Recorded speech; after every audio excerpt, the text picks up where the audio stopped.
welcome back to the deep dive. If you've been feeling like the world has, I don't know, gone a little crazy lately, like up is down, competence is punished, and reality itself is suddenly up for debate, then you are in the right place. You definitely are. We are cutting through all that noise today. But look, before we jump in, just do me a quick favor. Hit that like button, make sure you're subscribed. It really helps. It does. We're covering topics the algorithm doesn't always love, so, staying connected is key. It's good to be here. And crazy might be. Well, it might be an understatement for what we're digging into today. No kidding. We are taking a very, very serious look at a new ebook that is making some serious waves. It's by an author named Conrad Riker, and the title alone is, well, it's a lot. It's quite a title. It's called Gnostic Marxism, Feminized Woke Leftists Inherit Gnosticism in Satan's Name. Yeah, it's a title that screams from the rooftops. It really does. And I'll be honest, when I first saw it, my first thought was, okay, this is just a keyword salad, but then we actually read it. And Riker isn't just throwing buzzwords around. I mean, he is building this massive historical argument about why modern men feel like they are totally under siege. That's the thing. And to be clear, Riker frames this book as more of an exorcism. He's not just, critiquing tax policy or hiring quotas. He is arguing that Western civilization is possessed by a spiritual parasite. A parasite that specifically targets men, fathers, and anyone who values competence. Yep. So, if you're a guy out there trying to figure out why HR seems to hate you, or why schools seem designed to crush your son's spirit, this is the deep dive for you. And look, we can only scratch the surface here. If you want the full arsenal of arguments, you really need to buy the book. It's available right now on Amazon Kindle and Google Play Books. I would highly recommend reading the source material on this one. It is. It's dense. So, let's get into the meat of it. The why. Riker's whole thesis is that we're looking at this all wrong. Completely wrong. We think we're fighting Marxism or wokeism. But Riker says those are just masks. He says the real enemy is something much, much older. He calls it a fusion of Gnosticism and Marxism. And this is where we have to put on our history hats for just a second. Because usually when you hear people talk about Marxism, they're talking about economics. Right. Seizing the means of production, class warfare, that whole thing. But Riker says that's a trap or a distraction. He argues that Marx didn't really invent his ideas. He stole a theological myth. To understand what's happening in your office, you have to understand ancient Gnosticism. Okay, let's unpack that. Because when I hear Gnosticism, I think of, ancient scrolls, secret societies. What's the core belief there? The core belief of Gnosticism is that the material world, so physical reality, nature, your own biology, even gravity, is a prison. A prison. A prison. They believe this world was created not by the true God, but by an evil, lesser God, a being they called the demiurge. So the physical world is evil. Nature is evil. Exactly. For a Gnostic, the goal is to escape this prison of reality through secret knowledge or gnosis. They want to transcend the physical to reach some kind of pure spirit. Okay, so how does Riker connect an ancient cult that hates reality to, a diversity seminar in 2026? This is the aha moment of the book. Riker argues that the modern left is just. Gnosticism 2.0, they've adopted the whole demiurge framework. The same framework. The same one. But for them, the evil prison isn't just matter. It's biological reality itself. It's hierarchy. It's merit. It's the difference between men and women. So when they see a biological difference, or they see that men tend to gravitate toward engineering and women toward nursing, they don't see nature. They see the prison walls. They see the demiurge at work. And if you believe reality is an evil prison, well, your moral duty isn't to reform the world. It's to destroy it. It's destroy it, to dismantle the prison of biology. That actually explains the intensity. It explains why they're so angry. Because if you think reality is oppression, then anyone who enforces reality, like a father or a boss or even scientist, is a jailer. Precisely. And Riker says this is why you get the inversion of virtue. In this worldview, strength is suddenly framed as a flaw. Competence is suspicious. Leadership gets labeled oppression. The goal is the erasure of nature. Specifically the nature of what he calls the sovereign male, because he represents the order and reality they want to tear down. He has this incredible story in the book that just perfectly illustrates this. He talks about a Google engineer he calls Laura. Oh, the objectivity story. Yeah. Yeah. So Laura's in one of those mandatory diversity trainings, which I'm sure a lot of our listeners have had to sit through. And the facilitator tells a room that objectivity is a myth invented by white men. Which is a standard critical theory talking point. They argue that logic itself is just a tool of power. Right. So Laura, who is an engineer, I mean, her job is literally physics and code, she raises her hand and she asks, if objectivity is a myth, isn't that claim also a myth? It's the logical checkmate. If there's no truth, then their truth is also a lie. Exactly, and you'd think that would start a debate, right? But the room goes silent, and what happens? She gets reassigned. Yep. Riker uses this to show that we aren't dealing with politics anymore. We are dealing with religious enforcement. If you question the dogma, you're a heretic. And this religious war against reality is most aggressive when it comes to biology. Riker dedicates a pretty brutal section of the book to how testosterone is being treated as essentially a toxin. This part made my blood boil a little bit. Yeah. He calls it the war on boys and says it starts in preschool. He cites examples from Sweden, which Riker argues is kind of the laboratory for these bad ideas before they get exported to the U.S. He mentions preschools using blue wristbands to flag boys who display testosterone-driven disruption. Just think about that. Little boys running around, wrestling, being loud, which is how they learn boundaries in physics, and they get tagged like they're hazardous materials. It's the medicalization of masculinity. Riker argues the state is pathologizing normal male behavior. If a boy is competitive, he's toxic. If he's energetic, he suddenly has ADHD. The goal is to medicate or shame him until he acts more like a girl-compliant, verbal, and, still. And he points out this extends way beyond the playground. It's written into the legal code. He talks about the erasure of fatherhood. This is critical. We're seeing this shift in language from mother and father to parent one and parent two. Riker calls it linguistic castration. It sounds like just words, but the legal implications are huge. Huge. Riker points out that in these new frameworks, the biological father is rendered legally invisible, interchangeable. He says in some cases in California and Sweden, the state or even a sperm donor has more legal rights than a father who wants to raise his own child with traditional values.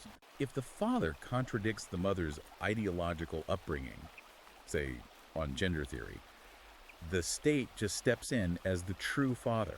It's the state replacing the patriarch. And this connects to something Riker calls the myth gap. I love this comparison. He looks at Star Wars. The Luke Skywalker versus Rey comparison. Exactly. So, you look at Luke, he gets his hand cut off, he gets beat up by sand people, he fails a lot, he has to train in a swamp. That is the hero's journey. It's how boys learn that value has to be earned through suffering and discipline. And then you get Rey. She just has the power. She downloads it. She beats the main villain the first time she ever picks up a lightsaber. Riker argues this just completely destroys the narrative necessary for male development. It tells boys that power is either something you're born with, which is privilege and therefore bad, or it's something you're just given. It removes the entire concept of earning your status. Yeah. And if you tell boys they can't earn their status, well, they check out. And the data says they are checking out. The book is full of these really harrowing stats on what he calls the male shadow ban. Right. We see this massive amplification of female achievement in media and corporate culture, but total silence on male sacrifice.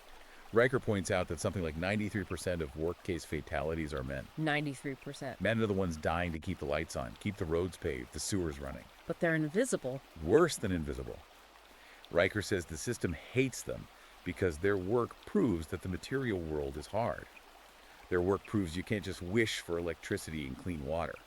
You have to sweat and bleed for it. And that reality, it checks the Gnostic fantasy. So how does this ideology actually capture the institutions? Because it's not just culture, it's your job. Riker calls this section the beta uprising. This chapter is it's essential reading for anyone working in a corporation today. He describes HR departments as the soft gulag. Soft gulag. That is a phrase. It fits, though. Riker argues HR is the new Inquisition. You don't need secret police if you have an HR department that can enforce ideological purity. He tells the story of the Boeing engineer. This guy had 27 years of experience, designed flight controls, knew the physics inside and out, but he gets suspended for emotional suppression. What does that even mean in engineering? Apparently he was too stoic, he focused on the data and didn't smile enough or, validate feelings during meetings. Riker's point is that technical mastery no longer protects you. In fact, your competence makes you a target. Yeah. They weaponize emotional intelligence to purge competent males who don't play the social game. It's the feminization of the workplace. The very traits that make a great engineer, logic, directness, objectivity, are now labeled aggressive. Riker calls this the end of competence. We see the results. I mean, planes falling apart, bridges cracking. Riker connects this to the broader death of the West. He goes hard on the energy sector. This is where the Gnostic fantasy really smacks into the laws of physics. Riker looks at places like Germany and California. They're shutting down nuclear plants and fossil fuels, reliable, dense energy in favor of wind and solar. Because wind and solar feel clean, they feel spiritual. Exactly. It's a rejection of the dirty, physical reality of extraction. But Riker points out the hypocrisy. They're relying on child labor in the Congo, digging for cobalt to build the batteries for this clean fantasy. It's a luxury belief system that ignores physical reality. And when you ignore reality, reality eventually punches you in the face. Riker cites the David Gellinter memo at Google. That was a pivotal moment. Gellinter just looked at the data. He found that diversity hires were failing technical reviews at a much higher rate than merit hires. He didn't say don't hire them, he just showed the data. And instead of debating the numbers, They destroyed them, pushed them out. Riker argues this is the replacement of logos, reason, order, competence with pathos, which is all about feeling and victimhood. And if you want to know where this all leads, Riker points to the Cuban doctor anecdote. The doctor selling coffee, yeah. Yeah, a trained surgeon in Havana who earns more selling coffee to tourists than he does practicing brain surgery. And that is the parallel economy of a collapsed system. When collectivism crushes individual agency, when you punish competence and reward loyalty to the party, the competent men, Yeah. they stop working. They withdraw. They just do the bare minimum. Which brings us to the most important part of this whole thing. Because Riker doesn't just leave us in the burning building, he gives us a blueprint. He calls it the restoration and the sovereign man. And the first step is what he calls red pill epistemology. Which sounds fancy, but it's actually really practical. It's just a return to the trivium. Grammar, logic, rhetoric. Riker says men have to learn to name things correctly again. Stop using their newspeak. If it's a father, call him a father. If it's a man, call him a man. You cannot concede the language. If you use their map, you get lost. Exactly. And logic is your only defense against gaslighting. And then there's the sovereign mindset. I love the story of the welder in Austin. This guy is the archetype. He welds his own off-grid cabin. He didn't ask for a permit. He didn't ask for permission. He just built it. Riker uses this as a metaphor. He says, stop begging the system for validation. The system hates you, so build your own. He calls for building parallel institutions. Yeah. And he says you can't do it alone. The book analyzes the decline of things like Freemasonry, which used to be this massive network for men, and the rise of new groups. He mentions one called the Spartan Brotherhood. And these aren't therapy groups. No. Riker's very clear on this. Men don't need therapy, they need a mission. These new brotherhoods, they demand discipline, they demand sacrifice, they hold you accountable. Riker actually breaks this down into a red pill toolkit. 3 things he says every man needs to do immediately. Right, number 1, lift weights, own your body. If you're physically weak, Riker argues you're harder to respect and you're easier to control. Physical strength is the first layer of sovereignty. Okay. Number 2, master a skill. Own your value. Be the guy who can fix the grid or code the app or build the house. Competence is the one thing they can't fake. And number 3, Build independent platforms. Own your voice, because if you rely on their platforms, they can ban you. If you rely on their jobs, they can starve you. Sovereignty is the only safety. this book, it's heavy, but it feels necessary. The title, again, is Gnostic Marxism, Feminized Woke Leftists Inherit Gnosticism in Satan's Name. It's a call to arms for the mind. It is. Riker describes truth as dangerous because it threatens a system built on lies. And this book is definitely dangerous. It explains the war on men in a way that connects all the dots, from ancient theology right to your HR department. If you're hearing this and thinking, finally someone gets it, you need to follow this guy. Go to his Substack. It's conradriker.substack.com. Follow him on Twitter and YouTube. He's at Conrad Riker. He is on the front lines of this stuff. And I want to leave the listener with one final thought from the book that really stuck with me.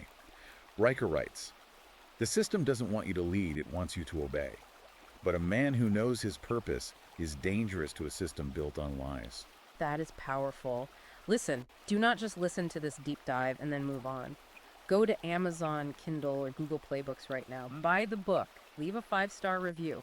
Help the algorithm push this truth out to more men who need to hear it. The institutions might be captured, but your mind doesn't have to be. Absolutely. Thanks for listening to The Deep Dive. If you got value from this, smash that like button, subscribe, and share this episode with a friend who needs the red pill. Stay sovereign, gentlemen. We'll see you next time.